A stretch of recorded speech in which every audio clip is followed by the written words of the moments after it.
Probably all the things that are necessary besides the welder to actually take these boards out.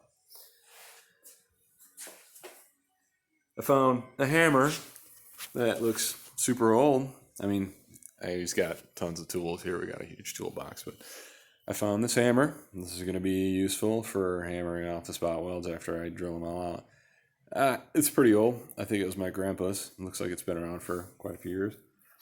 Cut off wheel. That's going to be pretty important for cutting off some of the welds. Along with spot welds, it's got a couple of seam welds that you got to cut. I found this air hammer. It looks like it's probably from Harbor Freight, but it's going to do the job. I got a grinder here. You know what? I got spot weld drill bits and a spot weld handle, cutter machine at work. But like I said, I left all that stuff at work because I'm just going to do this old school. I got a chisel here. I think I could probably find some other ones, but I'll probably use this to chisel out some of the welds that I can't really get to with the air hammer or whatever. I got a Mountain Dew. This isn't a plug. I was just thirsty this morning, so I stopped and I bought one. And I need some caffeine. And I got some safety glasses. I couldn't really find any in my brother's garage, so these are Oakley's. They're polarized. That means nothing here, but they're going to protect my eyes.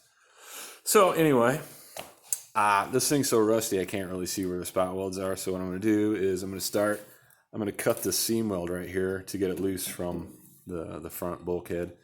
And then I'm going to air hammer from the bottom. And every time I air hammer from the bottom, the spot welds are going to show up because it's going to show where it's welded.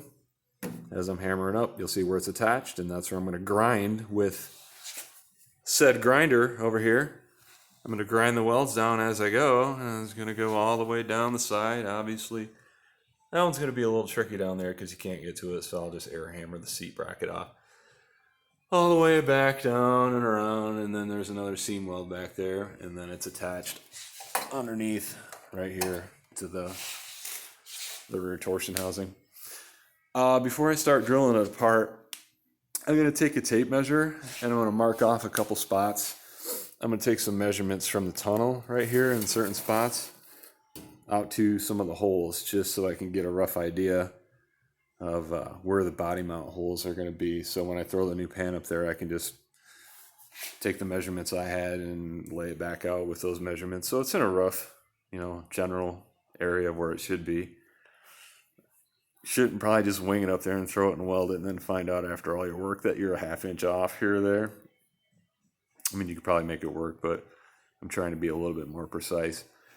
If I was crazy, I could drag this thing to work. I could put it up on our frame bench. I could throw the laser measuring system on it, and I can put them all exactly where they're supposed to be. Not going to do it. Because like I said, this thing's going to be a basher. It's going to drag down the highway, and I don't really care if it's perfect or not, because guess what?